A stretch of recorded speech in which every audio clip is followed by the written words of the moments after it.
आज की कहानी का शीर्षक है अत्याचारी सास।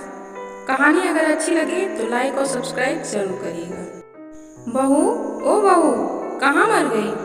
शांति देवी ने आवाज लगाई। प्रीति अभी सारा काम निपटाने के बाद नहाने के लिए गई थी और सास की हर 2 मिनट में ऐसी आवाज सुनने की उसकी आदत पड़ चुकी थी। जरा सी नजरों के सामने से हटी कि सास चिल्लाना शुरू कर देती। इस बार आवाज कुछ ज्यादा तेज थी, कोई अनहोनी न हो गई हो। उसने जैसे तैसे अपने ऊपर 2 मग पानी डाला और कपड़े पहनकर बाथरूम से दौड़ते हुए सास के कमरे में पहुंची।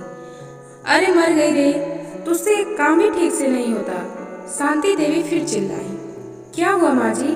प्रीति ने डरते डरते पूछा। दिखता नहीं कमबख्त, एक कमरे में पानी पड़ा है। आज पोछा नहीं लगाया था क्या? अभी कहीं मैं गिर जाती तो मेरी हड्डी पसली टूट जाती। शांति देवी ने चिल्ला कर कहा। लगाया तो था माँ जी, प्रीति ने धीरे से कहा। तो ये कहाँ से आ गया? हे भगवान, मेरी तो किस्मत ही फूटी है जो ऐसी लड़की पर मेरा बेटा लट्टू हो गया। न जाने कहाँ कहाँ से बड़े बड़े घरों से उसके लिए रिश्ते आ रहे थे। अच्छा आप चल जल्दी से इसे साफ कर दे, सास ने चिल्लाते हुए कहा। प्रीति को पता था कि नहाने जाने से पहले ही उसने पूरा घर साफ किया और ये पानी जानबूझकर उसकी सास ने ही उसे तंग करने और ताने सुनाने के लिए गिराया है। फिर भी उसने बिना कुछ बोले गिरे पानी को साफ कर दिया और अपने कमरे में आकर थोड़ा आराम करने बैठ गई और सोचने लगी, सास अब कौन से काम के लिए बुलाने वाली होगी। उसके लिए कोई नई बात नहीं थी। जब से वो शादी कर इस घर में आई थी, उसके पति के ऑफिस जाते ही ये रोज का नियम था।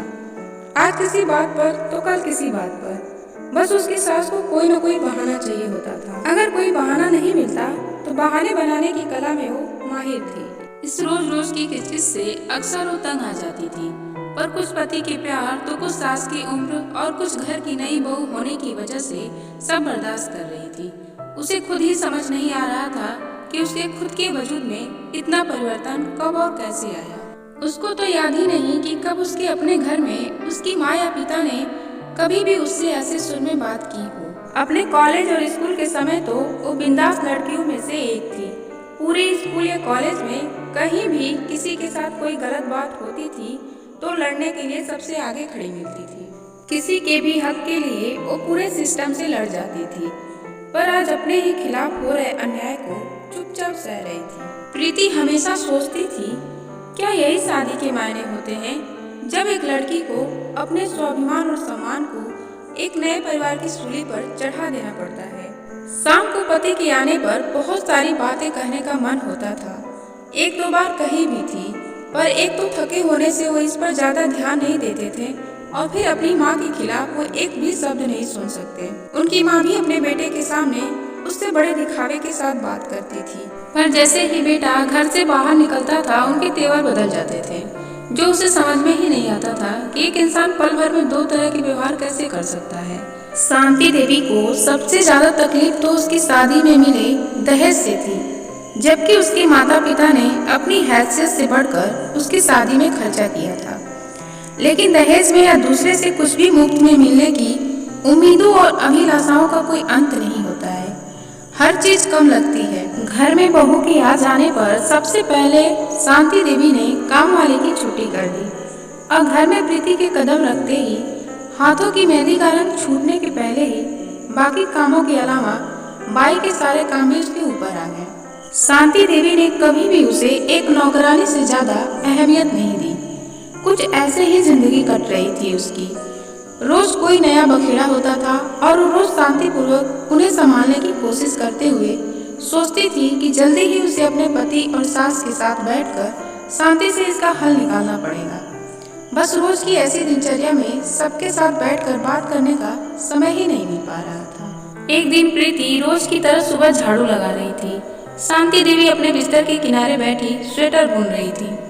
अचानक जैसे ही वह झाड़ू लगाते लगाते उनके पास पहुंची, उन्होंने बिना कुछ देखे बहू को जोर से लात मारी और चिल्लाई, अरे कुछ अक्ल भी है या घास चरने गई है? जब मैं कुछ कर रही होती हूँ तभी तुझे काम सूझता है।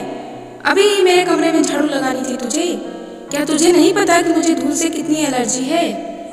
ये आज का नया बहाना था उसे तंग करने का, क्योंकि घर में रोज ऐसे ही काम होते थे और पहले कभी भी ऐसी कोई बात नहीं हुई थी।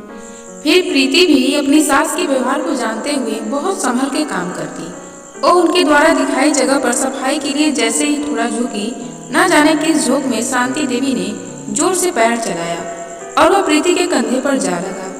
जब तक वो खुद को संभालती, उसका सिर सामने की दीवार से टकराया और वो गिर पड़ी। शांति देवी चिल्ला उठी, क्या हुआ कलमुही, मर गई क्या?